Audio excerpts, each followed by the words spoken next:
Good morning बच्चों। आज हम करेंगे टेक्स्ट क्वेश्चंस सेल चैप्टर से। मैंने इसका आपको एक कंटेंट ऑलरेडी आपको सेंड किया हुआ है and all the topics we have already discussed. Now let's start with the text questions. Question number 1 is regarding whether the following statements are true और फॉल्स। हम वन बाय वन इसको pick करते हैं और देखते हैं। पहला, unicellular organisms have one celled body. जो यूनिसेलुलर ऑर्गेनिजम्स होते हैं उनकी वो वन सेल्ड बॉडी होती है, उनकी सिर्फ एक सेल होती है। क्या ये सही है कि गलत है? ये बिल्कुल सही है, ये ट्रू स्टेटमेंट है क्योंकि उनकी एक ही सेल होती है। फिर next, muscle cells are branched. जो मसल सेल्ड होते हैं वो ब्रांच्ड होते हैं कि नहीं होते हैं? जी हाँ, वो मसल सेल जो होते हैं वो ब्रांचड नहीं होते हैं। हमारे पास जो ब्रांचड वाला जो रहता है, ब्रांच्ड या एनलार्ज्ड होता है, वो नेटवर्क जैसा फैला जैसा होता है, दैट इज़ नर्व सेल्स होते हैं हमारे। The basic living unit of an organism is an organ. क्या जो बेसिक लिविंग यूनिट है वो ऑर्गन है क्या? नहीं है, वो तो सेल है। Cell is itself basic living unit. Then moving to the amoeba has irregular shape. बिल्कुल सही है, उसकी irregular shape है। ये मैंने यहाँ पे आंसर्स आपको दे रखे हुए हैं। You can copy them and write them on your notebook. Now moving to the next question. हमारा अगला क्वेश्चन है, make a sketch of the human nerve cell. What functions do nerve cells perform? Human का जो हम इंसानों का जो nerve cell है, जो ऊपर से हमारी बॉडी में हर एक जगह फैला है, हमारी टांगों में, पैरों में, ये क्या करता है? इसकी वजह से कंट्रोल सब जगह होता है। हमारी बॉडी में मैसेजेस वगैरह जो कन्वे करने होते हैं हमारे माइंड को, ब्रेन को, वो सारे नर्व सेल्स का काम करते हैं। तो ये लगभग ऐसे होता है, ये जैसे मैंने कहा ना, फैला होता है, ये ब्रांच नेटवर्क टाइप का होता है और ये लंबा भी होता है। ठीक है, तो ये वाला ये एरिया जो है यहाँ पे देखो यार, ये नर्व का एंडिंग रहता है। ठीक है, ये यहाँ पे ऑलमोस्ट आप सेंटर मान के चलो, इसको हम इसको एक्शन कहते हैं। जो ये बीच वाली जो इसकी ये तार जैसी होती है, ठीक है ना, थ्रेड है ये एक हिसाब से। तो ये जो ये यहाँ पे ये ब्रांचेस वगैरह जो ये खुली हुई हैं, ये डेंड्राइट कहते हैं इनको। क्या कहते हैं? डेंड्राइट कहते हैं। और यहाँ पे जो है सेंटर में आपको पता ही है, हर एक सेल में अपना न्यूक्लियस होता है। ठीक है ना, ये न्यूक्लियस है। और ये जो ये यहाँ पे है, ठीक है, इसके ऊपरी जो है इसका न्यूक्लियस मेम्ब्रेन रहता है। और ये जो है यहाँ पे ये सेल बॉडी है सारी की सारी। ठीक है, अब मेन इसका फंक्शन क्या है? ये जो नर्व सेल है ये क्या करती है? ये रिसीव एंड ट्रांसफ़र मैसेजेस, जो मैसेज वगैरह हमारे ब्रेन को देना होता है बॉडी को, मतलब हाथ उठाना है, चलना है, बैठना है, उठना है, काम करना है, डिफरेंट वर्क परफॉर्म करने हैं हमारे जो पार्ट्स है बॉडी के। तो ये सारा जो है नर्व सिस्टम का काम है। ठीक है, तो बेसिक आपको इसका क्लियर हो गया। देन हम मूव करते हैं अगले क्वेश्चन की तरफ, जो है write short notes on the following. One is cytoplasm and another is nucleus of a cell. मैंने आपको लास्ट जो हमारा टॉपिक था उसमें डिस्कस किया था, हमें ये साइटोप्लाज्म क्या चीज़ है। ठीक है, ये जेली जैसी होती है, ठीक है, जो कि न्यूक्लियस और सेल मेम्ब्रेन के बीच में रहता है। ठीक है ना, इनके बीच में रहता है, इसको हम साइटोप्लाज्म कहते हैं। अब मैं बता देता हूँ आपको, ये जो है ये यहाँ पे सेल है, ये जो ये बीच में ये एरिया है ये वाला, ठीक है, ये साइटोप्लाज्म है। ये यहाँ पे न्यूक्लियस है अंदर, ये न्यूक्लियस का अपना मेम्ब्रेन है, और ये सेल मेम्ब्रेन, ये बाहर वाला ऊपरी परत वाली जो होती है, ये सबसे ऊपर वाला ये सेल मेम्ब्रेन है। ठीक है ना, उसके ऊपर यहाँ पे जो एनिमल प्लांट सेल होता है उसमें जो सेल वॉल अलग से रहता है, जिसको जो रिजिडिटी देता है, उसे मजबूती देता है, प्रोटेक्शन करता है। ठीक है ना। Various cell organelles like ribosomes, mitochondria are suspended inside cytoplasm. It helps exchange and storage of substances among cell organelles.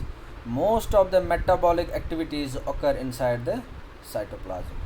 ये साइटोप्लाज्म के अंदर ही मैंने डिस्कस किया है, राइबोसोम्स भी होते हैं, माइटोकॉन्ड्रिया होते हैं, गोल्जी बॉडीज़ वगैरह, इन सब का काम जो है इसके अंदर ही रहता है। किसके अंदर रहता है? साइटोप्लाज्म के अंदर रहता है।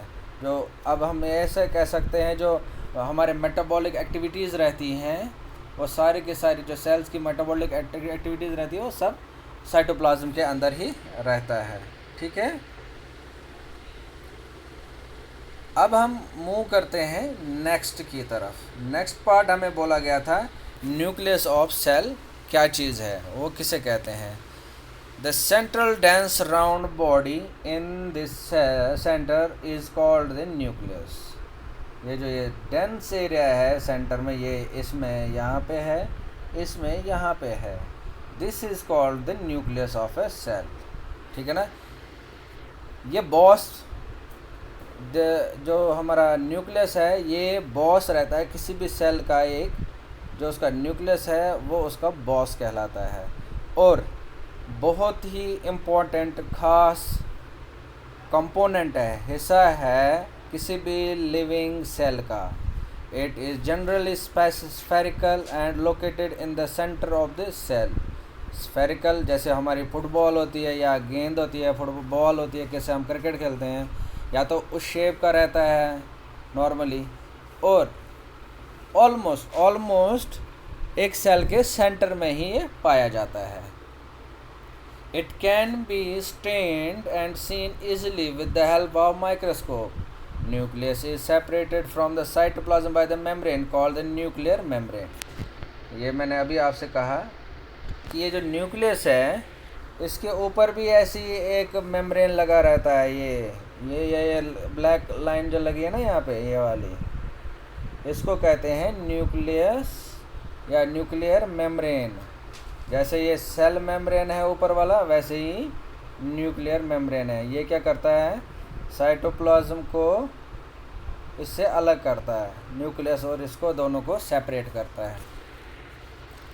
ठीक है, This membrane is also porous and allows the movement of materials between the cytoplasm and the inside the nucleus. इसके अंदर बाहर जो भी चीज़ें होनी होती है, जो भी इसमें छोटे छोटे मान लो ये पोर्स होते हैं जो कि मटेरियल को अंदर बाहर करने में हेल्प करता है। ठीक है, smaller spherical body in the nucleus is called the nucleolus. Nucleolus also contains thread-like structures called chromosomes. These carry genes and help in inheritance or transfer of the characteristics from the parents of the offsprings. ये मैं बता देता हूँ, ये जो ऐसे है यहाँ पे, ये हमारा न्यूक्लियस है, अंदर न्यूक्लियोलाइट्स होते हैं, न्यूक्लियोकुलस। ठीक है, अब इसके साथ में ही अंदर ही क्रोमोसोम्स पाए जाते हैं। क्या पाए जाते हैं? क्रोमोसोम्स पाए जाते हैं जो कि थ्रेड लाइक स्ट्रक्चर्स होते हैं जिसका होता है। ये क्या करता है? ये जीन्स को कैरी करता है। फॉर एग्जांपल पेरेंट्स में जो खासियत होती हैं, उनकी जो कैरेक्टरिस्टिक्स होते हैं, वो कुछ उनके किड्स में आ जाता है, बच्चों में आता है। तो ये चीज़ें जो है ये सिर्फ़ और सिर्फ इसी की वजह से होती हैं, जो क्रोमोसोम्स होते हैं इसी की वजह से आ जाता है। फिर हमारे पास अगला क्वेश्चन है, which part of cell contains organelles. Organelles कौन से हिस्से में सेल के पाया जाता है? आंसर है cytoplasm. Gelatinous fluid inside a cell contains various organelles like mitochondria, Golgi bodies, ribosomes. ठीक है, तो ये बेसिक सेल जो ऑर्गेनेल्स में जो सेल के पार्ट्स रहते हैं वो यही सब है। एक माइटोकॉन्ड्रिया है, गोल्जी बॉडीज़ है, राइबोसोम्स है, साइटोप्लाज्म। ठीक है ना, इसके अलावा उसके बाद बोल रहे हैं question, sketch of animal and plant cell. State 3 difference between them. ठीक है, सबसे पहले हम डिफरेंस पढ़ते हैं। मैंने एक कहा था सेल वॉल। सेल वॉल जो है ये सिर्फ एनिमल सेल में पाया जाता है, प्लांट सेल में ये प्लांट सेल में पाया जाता है, एनिमल सेल में ये एब्सेंट रहता है। प्लांट सेल में ये मजबूती देता है, उसको प्रोटेक्ट करता है, ठीक है, रिजिडिटी भी देता है और उसको प्रोटेक्ट करता है, बट एनिमल सेल्स में ये नहीं होता है।